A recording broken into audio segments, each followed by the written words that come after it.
हम स्टार्ट करेंगे section C of basic paper. इसमें वो कह रहा है prove that root 5 is an irrational number. तो बेटा हम सबसे पहले करते हैं 26 में let root 5 is rational number. तो रैशनल नंबर हो गया, तो सपोज रैशनल नंबर हो जाए तो फिर वो किस फॉर्म में आ गया, suppose root 5 is equal to A over B form में। ए ओवर बी फॉर्म मतलब रैशनल नंबर में। रैशनल नंबर को हम लिख सकते हैं ए ओवर बी फॉर्म में। तो squaring both the sides,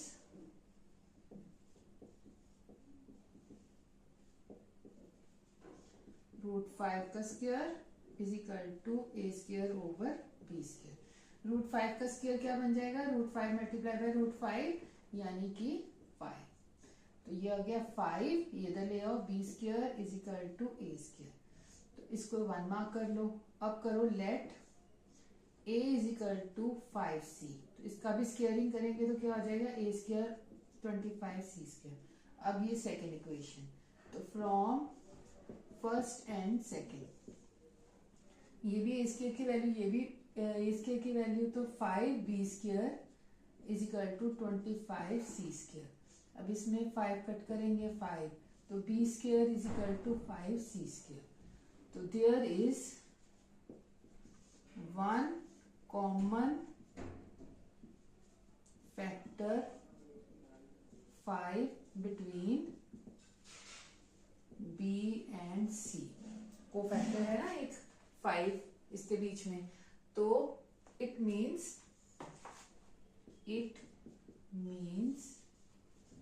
our contradiction is wrong। Root 5 हमने कॉन्ट्राडिक्शन क्या की थी, रूट 5 इज रैशनल नंबर। तो रैशनल नंबर में कुछ भी ये कॉमन होना नहीं चाहिए, कॉमन आ रहा है तो मीन्स के root 5 is an irrational number, hence proved. ठीक है बेटा, ये ना इसमें इतना लॉजिक कुछ नहीं है। आप अगर रूट 2, रूट 3 और रूट 5, इसमें रूट 2, रूट 3 और रूट 5 तीनों में से कोई भी एक आ जाता है तो यही बस ऐसे ही ये स्टेप्स लिखने के मार्क्स मिलते हैं आपको। ये स्टेप्स एज इट इज लिख देना, आपके फुल मार्क्स आ जाएंगे। लर्न करना है, लर्न कर लो। ठीक है, क्लियर हुआ। अब नेक्स्ट सम पे चलते हैं। नेक्स्ट सम है 27A। Find the ratio in which, raise कर दूं, find the ratio in which the y-axis divides 27 y-axis divides the line segment joining the point। यहाँ पे देखो ये पॉइंट है A और ये B। A में है 4 और -5, B के पॉइंट्स हैं -1 और 2। ठीक है, अब इसमें कह रहा है find the ratio in which y-axis divides। जब y-axis डिवाइड करती है तो यहाँ पे x 0 आ जाएगा और y, देखो एट y एक्सिस x हमेशा 0 होगा, x इज इक्वल टू 0, इस तरह लेने पॉइंट्स। और एट x एक्सिस अगर लिखा होगा तो y 0 होगा, यानी कि यहाँ पे x लोगे और यहाँ पे 0 लोगे। ठीक है, x एक्सिस पे y 0 होगा और एट y एक्सिस पे x 0 होगा। तो ये पॉइंट्स आ गए, ये p के पॉइंट्स आ गए। यहाँ पे इसके रेशियो आप k रेशियो 1 ले लो। तो अब फाइंड करते हैं हम 0x, सेक्शन फॉर्मूला लगाते हैं इसमें। सेक्शन फॉर्मूला क्या था, ये x1, ये y1, ये xy और ये x2 y2। तो सेक्शन फॉर्मूला x की तरफ से लगाना है। x का क्या आ जाएगा, इसको इससे मल्टीप्लाई, इसको इससे, तो ये हो जाता है x1 1 प्लस x2 k और नीचे 1 प्लस k। वैल्यूज पुट करते हैं, x की जगह पे 0, x1 आ गया 4 1 प्लस x2 आ गया आपका -1 और k ओवर 1 प्लस k।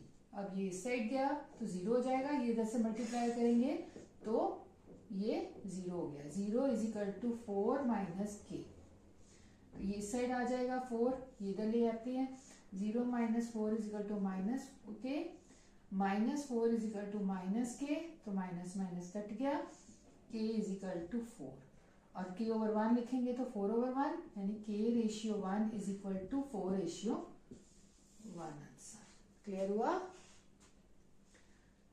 अब नेक्स्ट चलते हैं, अब इसके इससे पॉइंट्स भी पूछे हुए हैं, तो चलो के की जगह पे हम लिख देते हैं 4। तो अब वैल्यू किसकी निकालनी है? y की निकालनी है ना, तो y की वैल्यू इस साइड निकालते हैं, इसकी x की तो है ये at four point y p 0 और y, तो y की वैल्यू के लिए क्या आएगा? y का भी सेम सेक्शन फॉर्मूला यहाँ लगाना है, बस x की जगह y लिखते जाओ, 1 के साथ y1 प्लस k के साथ y2 ओवर 1 प्लस के, तो y की जगह y लेने दो, y1 की जगह -5, 1 -5 प्लस के की जगह आप क्या लिखेंगे? 4, हमने वैल्यू निकाली थी के की, y2 आ गया हमारा 2 ओवर 1 प्लस 4, -5 प्लस 8 ओवर 5, ये हो गया 3 ओवर 5 y की वैल्यू। तो p के पॉइंट्स क्या हो गए? p के पॉइंट्स हो गए आपके 0 और 3/5। Is it clear? चलो नेक्स्ट सम पे चलते हैं। 27b, ये था a पार्ट, अब और पार्ट पे चलते हैं b पार्ट पे। b पार्ट में कह रहा है line 4x plus y is equal to 4,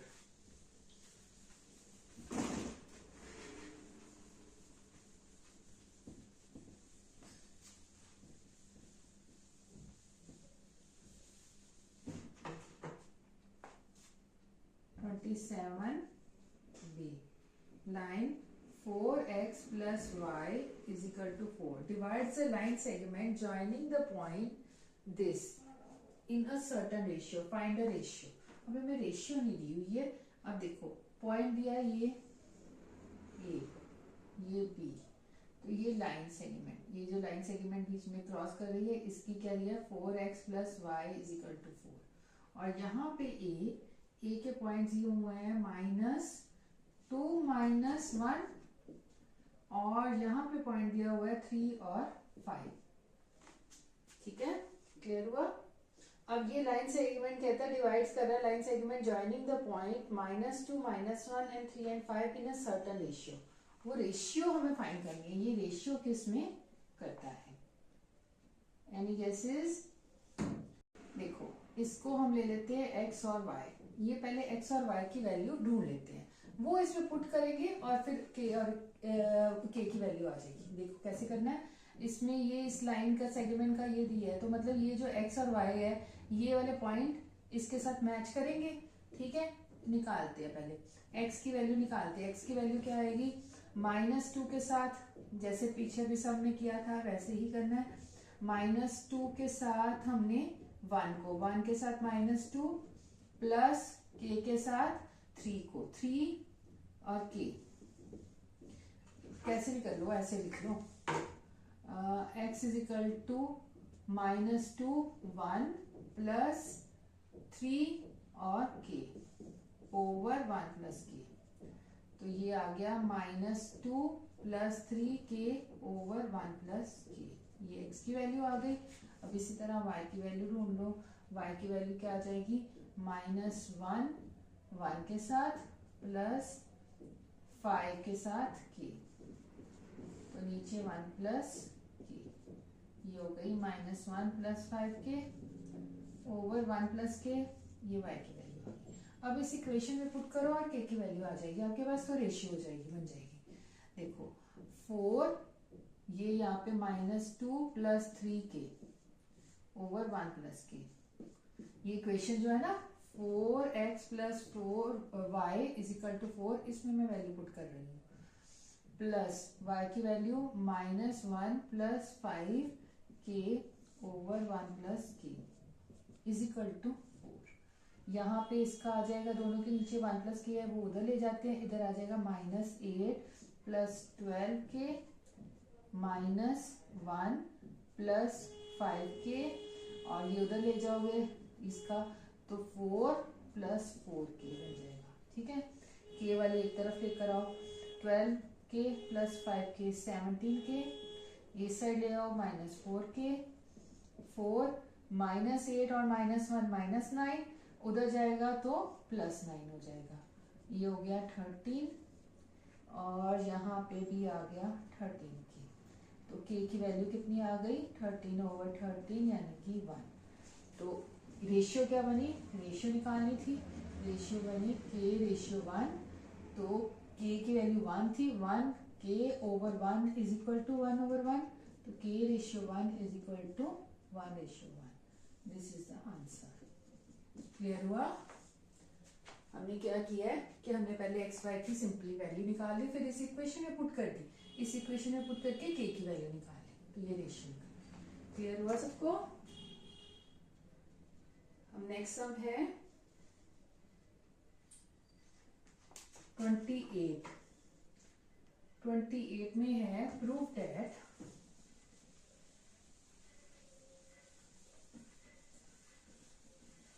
किसी को कोई डाउट है तो कमेंट सेक्शन में जाके मुझे लिख दो, मैं डाउट क्लियर कर दूंगी अगर कोई चीज समझ नहीं आ रही है तो।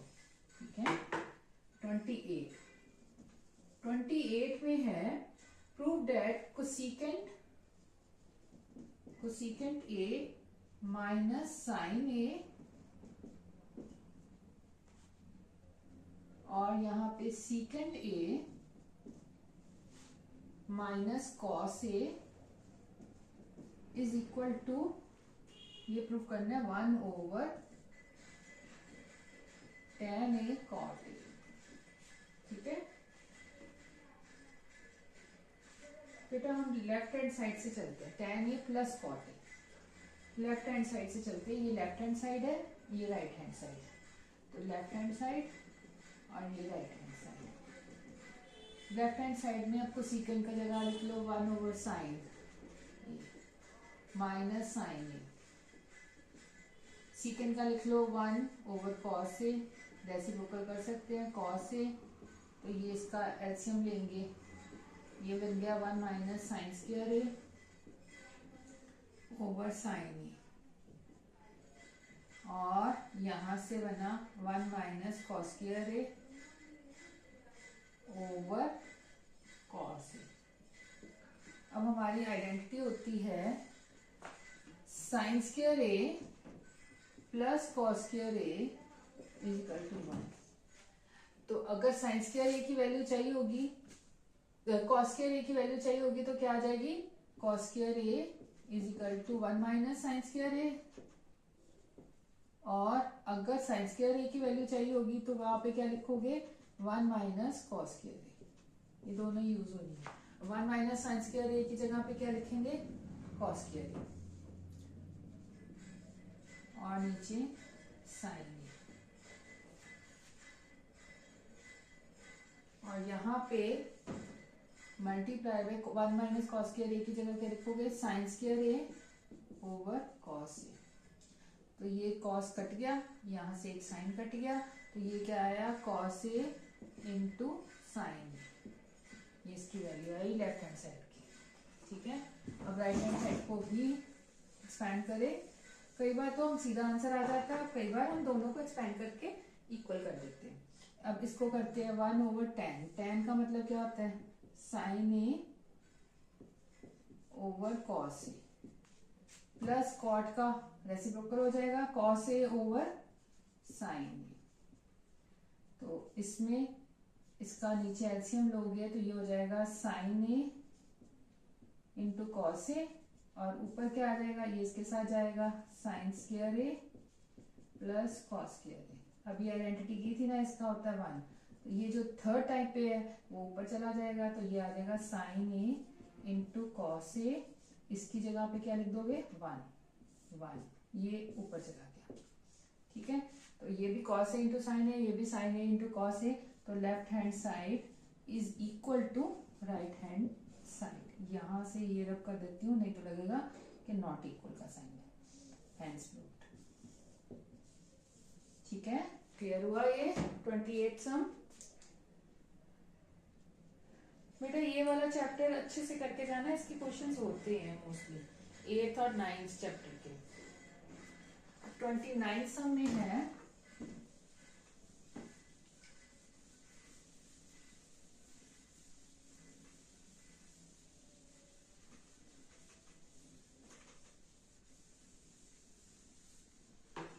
29 सम में find the mean using the step division method.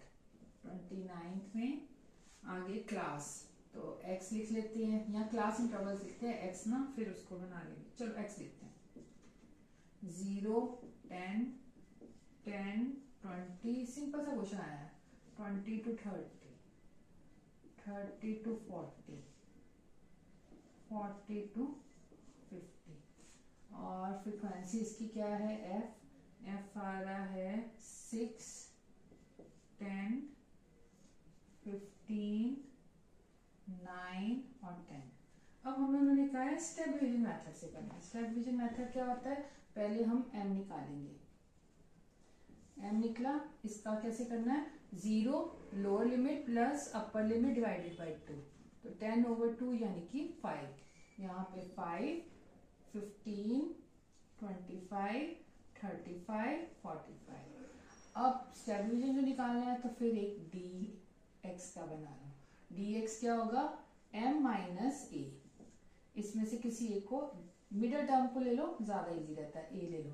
अगर इवन नंबर में हो तो किसी को भी बीच में ले सकते हैं, इट डजेंट मैटर। अगर आपका फ्रेंड 25 ले रहा है, आप 35 ले रहे हो, तो नीचे आंसर में भी वही चीज लिखोगे तो आंसर आपका करेक्ट आ जाएगा। यहाँ पे सिर्फ वैल्यूज डिफर करेंगी, -20 -10 0 10 20।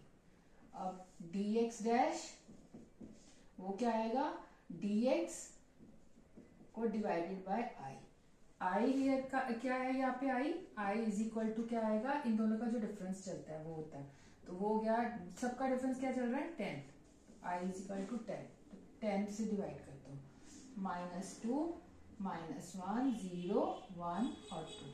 अब f dx डैश, तो f ये था, इसके साथ इसको मल्टीप्लाई कर दो, -2 को 6 से किया -12 -10, 0 के साथ किसी को भी करो 0, 9 1 जा 9 10 2 जा 20।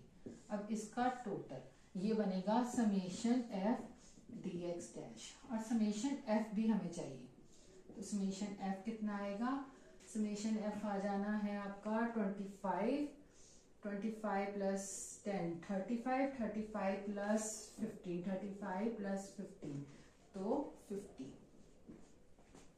और यहाँ पे इसका हम करने का इजी तरीका, -22 और ये हो गया 29, 29 में से -22 करेंगे तो 7। अब फॉर्मूला क्या है इसका, मीन इज इक्वल टू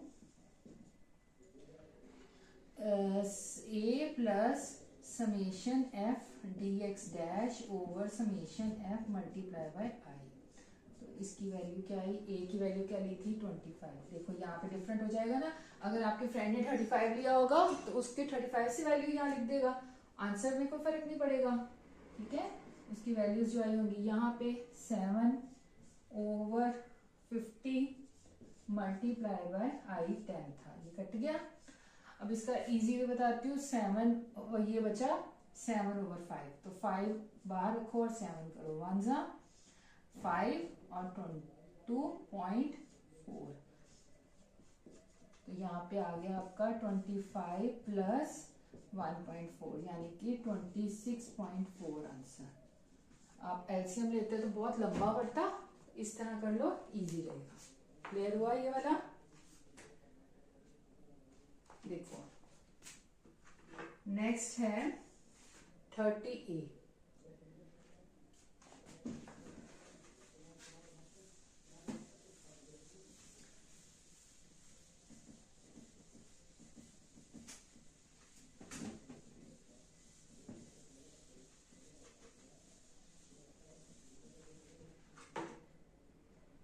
में है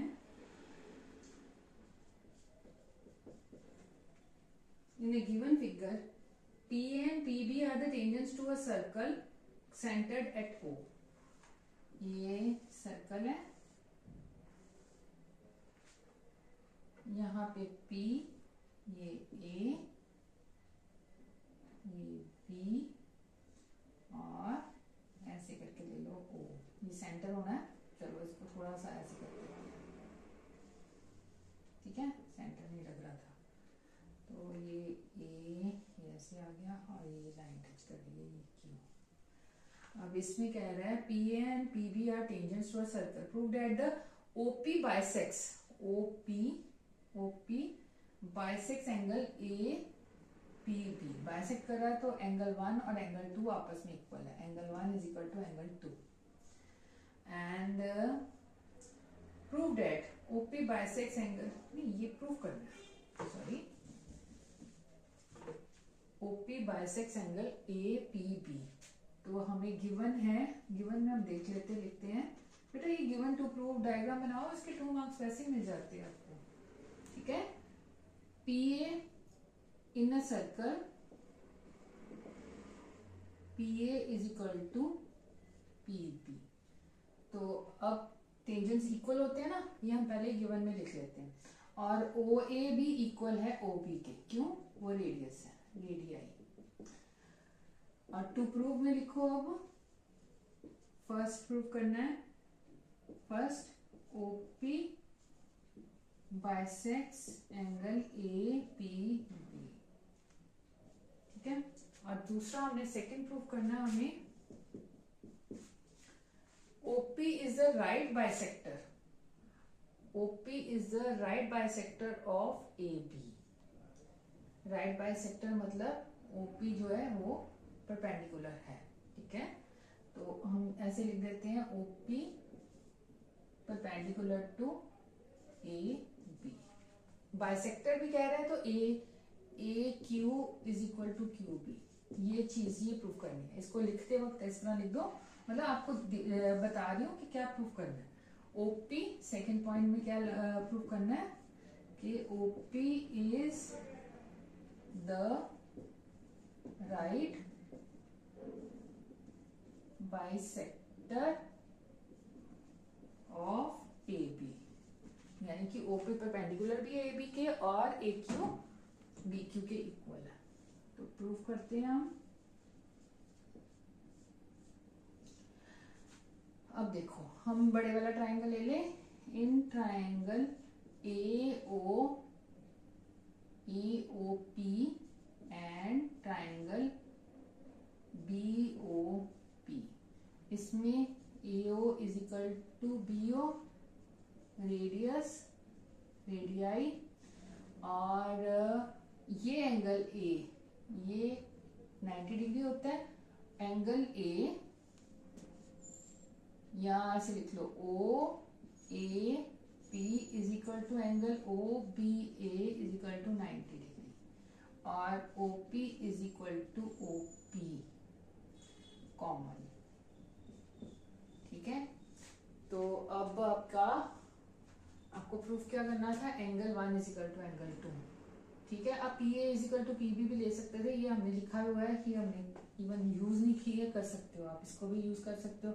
ये मैंने साइड ये यूज कर ली है. देखो ये हाइपोटेन्यूज हो गया, ये 90 डिग्री एंगल का राइट एंगल ट्राइंगल हो गया, और ये साइड हो गई. Side BA is equal to PB भी ले सकते थे. ठीक है, तो by RHS triangle AOP is congruent to triangle BOP. Therefore, angle 1 is equal to angle 2, or OP bisects angle APP, hence proved. ठीक है, क्लियर हुआ. नेक्स्ट करना है हमने OP is perpendicular to ये 90 डिग्री करना है. ठीक है, ये छोटा सा ट्राइंगल हमें करना पड़ेगा ना. यहाँ इधर से बड़े वाला ट्राइंगल कर दो, तब भी कर सकते हो.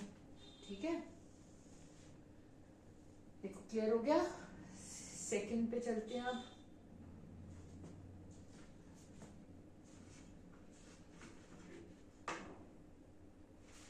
सेकंड है OP इज परपेंडिकुलर टू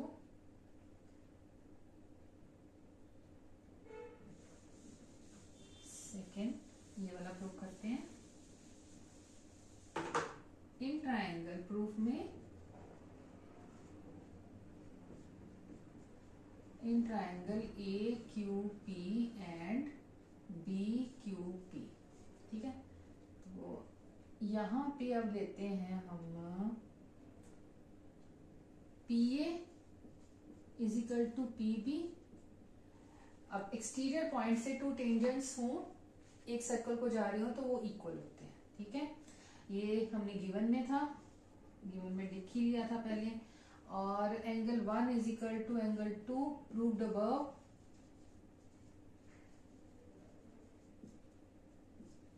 और साथ में PQ is equal to PQ common. तो क्या बन गया, side angle side by SAS triangle PAAQP is congruent to triangle BQP, ठीक है।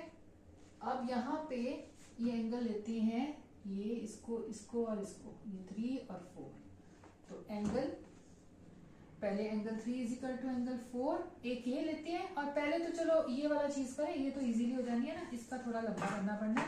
पहले करते हैं AQ is equal to QB by CPCT, ठीक है। ये चीज प्रूव हो गई। अब angle 3 is equal to angle 4, ये भी बाय CPCT, ठीक है। बट इसके बाद लिखो, but angle 3 plus angle 4 is equal to 180 degree. Linear pair है, लीनियर पेयर, ठीक है। तो एंगल 3 अगर एंगल 4 के इक्वल है तो 3 plus 3 is equal to 180 degree. तो 2 angle 3 is equal to 180 degree. तो एंगल 3 की वैल्यू कितनी आ गई, 90 डिग्री। तो angle 3 is equal to angle 4 is equal to 90 degree. Therefore OP is perpendicular to AP, hence proved। Clear हुआ, ये भी प्रूव हो गया ना। पहले ये प्रूव करना था AOQ is equal to QB, अब OP is perpendicular to AP, hence proved।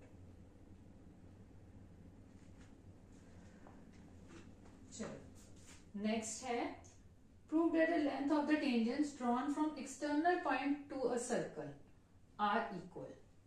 Length of tangents drawn from external, ये देखो यहाँ पे जो हमने ये थ्योरम हमने यूज की थी, वो अब हमें प्रूव करनी है, ठीक है। वो थ्योरम आई है अभी आपको। नेक्स्ट में थ्योरम है, बेटा बेसिक और स्टैंडर्ड जो पेपर होता है ना, दोनों में ज्यादा कुछ फर्क नहीं होता, क्योंकि जब बोलने वक्त कहते हैं स्टैंडर्ड थोड़ा सा टफ होता है, बट बेसिक और स्टैंडर्ड में इतना ज्यादा फर्क नहीं होता। क्वेश्चंस तकरीबन NCERT से ही आते हैं, बस थोड़े घुमा के डाले होते हैं। 30B prove that the length of the tangents drawn from the external point. यहाँ पे एक डायग्राम बनाओ, एक्सटर्नल पॉइंट ये है, ये टेंजेंट ड्रॉ किया, यहाँ पे PAB, ये O सेंटर है। तो अब इसको ज्वाइन कर देंगे हम, ठीक है। तो गिवन में लिखते हैं, पहले हमें कहा है OA in a circle, OA is equal to OB is equal to radius. ये तो हमें पता है ना, ये रेडियस है, ठीक है। अब हमें टू प्रूव करना है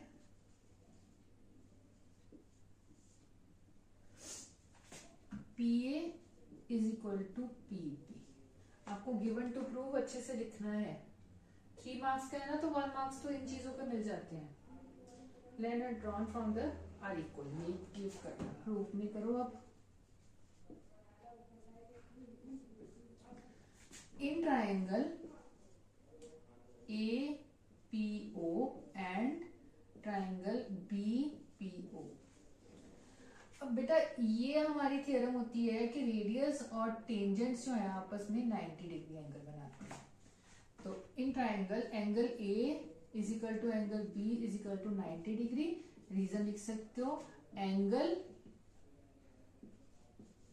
बिटवीन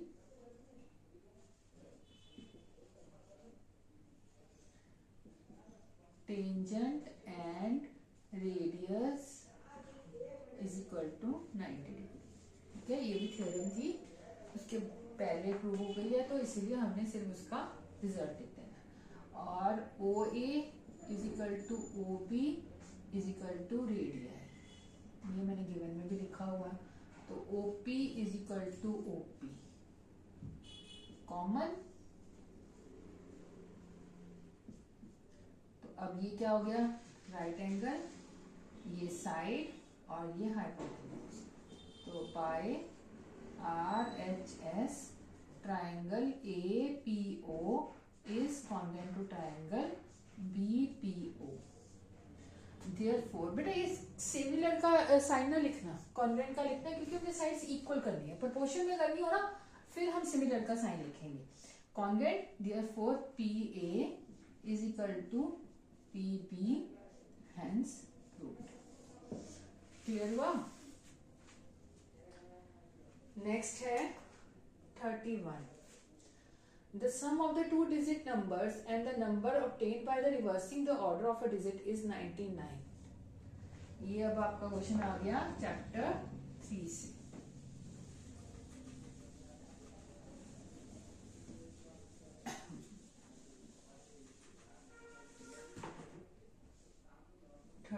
में the sum of the two digit numbers, let unit digit number is equal to x और tens digit number is equal to y। तो नंबर क्या बना, नंबर जैसे देखो 42 लिखते हो, ये वंस डिजिट पे, वंस को यूनिट बोलते हैं, और ये 10 डिजिट पे है। तो 10 वाला जो है ऐसे करके बना ना, जब आप लोअर क्लासेस में आपने किया होगा 2 multiply by 1 plus 4 multiply by 10, है ना। तो मतलब 40 तभी बना ना, 40 प्लस 2। तो इसी तरह ये हमने नंबर ऑब्टेन करना है। ये अब यूनिट डिजिट पे है, इसको x को 1 से मल्टीप्लाई करेंगे, और ये y जो 10 डिजिट पे है तो उसको 10 से मल्टीप्लाई करेंगे, y मल्टीप्लाई बाय 10। तो 10y प्लस x, नंबर क्या हो गया 10y plus x, number is equal to 10y plus 6। अगर रिवर्स करेंगे नंबर तो उल्टा हो जाएगा, यहाँ पे आ जाएगा 10x प्लस y।